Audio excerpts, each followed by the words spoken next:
The 4 shoulder screens that we teach you within the soft tissue mobilization certification is, can your client get their arm above their head?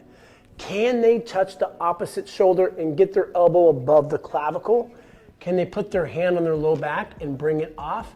And the last one is the break test. So you're going to have your client internally rotate. You're going to test the good arm first to show them what it's like. And then on the bad arm, you're going to apply pressure. And the break is going to be, ooh, that hurts. You're not pressing so hard to hurt them because you're testing in the transverse plane.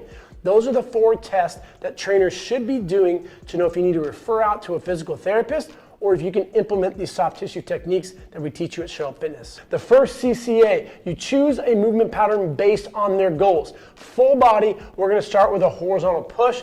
Dumbbells are a lot more shoulder friendly than a fixed hand position with the barbell. I cannot stress enough the value of dumbbells over barbells when it comes to a client who's experiencing shoulder discomfort. We're gonna go into a dumbbell row. Neutral is gonna be significantly better than pronated, which is gonna be more transverse, and then do some type of thoracic rotation.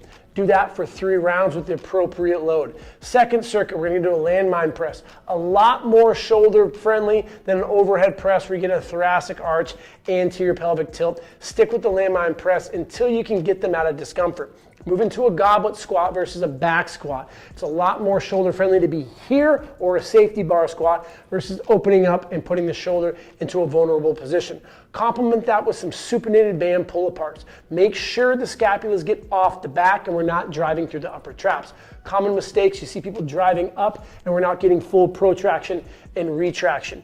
Do that for another 3 rounds. And then for that last circuit, we're gonna do a T-bar row, emphasizing more of the pulling muscles over the pushing muscles. Nothing wrong with pushing, but we probably have a ratio that isn't optimal and we're stuck in this position. So with the soft tissue techniques, also as an accessory, and at the end, implemented by more pulling, you're gonna offset any of that anterior tilt that your clients are gonna have. Complement that with a push-up. We wanna make sure we get full protraction. You can even throw them on a foam roller for that stabilization, and then do some type of Sumatra plank where we're getting rotation. You can end off on some soft tissue mobilization techniques. As a trainer who's qualified, you can implement these techniques if you have the certification, helping your clients get out of pain. If you wanna become a qualified personal trainer, it's all about showing up.